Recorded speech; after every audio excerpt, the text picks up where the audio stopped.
நாங்க மாப்பிள்ளை வீட்டுக்காரங்க, அதனால உடனே சாப்பிடணும். அப்ப யார் பரிமாறுவா? நீங்க அப்படி காட்டுறீங்க. இல்ல மேட்ரிமோனில வேலை பார்க்கற. வாயை மூட்டு வந்த வேலைய மட்டும் பாருங்க. இங்க வா. இவன் தான் மாப்பிள்ளையோட தம்பி. வணக்கம்ங்க. ஏலே நீ ஏன் இதெல்லாம் பண்ணிட்டு இருக்க? குடு. அட வேணாம் சாமி, நான் நான் பண்ணி பாத்துக்கிறேன். சாப்பிடு. நானே பரிமாறேன் சாமி. ஓய், எதுக்கு ரெண்டு பேரும் சண்டை போடுறீங்க? ரெண்டு பேரும் சண்டை போடாம இங்க வந்து சாம்பார் பரிமாறுங்க. Problem solve.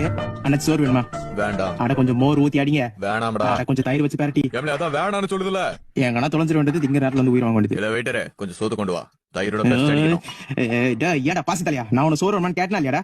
சொல்றடே கேட்டனா இல்லையா? மலமட மாதிரி அவன் முழிக்கிற. சோறு வேணுமான்னு கேட்டா அப்ப வேணாம்னு சொல்லிட்டு இப்ப சோறு வேணும்னு நான் வெறி பத்தி பாக்குறேன். என்ன இந்த மாதிரி என்ன சாதாரண நாள் நினைக்காத. நான் பழைய ஜிம்னாஸ்டிக் பாத்துக்க என்ன அவ்வளவுதான் சொல்லிட்டேன். பிரச்சனைங்க? பார்ட்னர் அவன்கிட்ட நான் சோறு வேணுமான்னு கேட்டப்பல வேணாம் வேணாம் பூம்பு வர மாதிரி தலையாட்டிட்டு போய் நான் போக விட்டு சோறு கேட்டு வெறி பத்தி பாக்குறான். டேய் சேர்த்தா போனா போது கழுதைய பக்கத்து இருக்காருன்னு பாவம் பார்த்தோம்னா இவன் கொஞ்சம் சோறு. ரொம்ப பச்சா பக்கத்துல புடிங்கிடல. அட விடுப்பா. பாசி தலையா உன்ன யாரா முதல்ல என் கூப்பிட்டா தெரிஞ்ச இடத்துல வழி மாதிரி போறோம். சோறு சட்டியை கொடு, நீ போ. வேணும்னு கேட்டா வேணாம்னு சொல்றேன். என்ன பார்த்தா லூஸ் மாதிரி தெரியுதா? அண்ணே சோறு. வேணாம்டா எனக்கு சோறே அது வேணாம். எப்பறா நீ சோறு வேணாம்னு சொல்லுவ? பாசி தலை மொத்த சட்டு சோத்தி நீ சாப்பிட்டு முடிக்கிற போறதுக்குள்ள எனக்கு வெட்டிங் கார்டை காட்டுற மோவன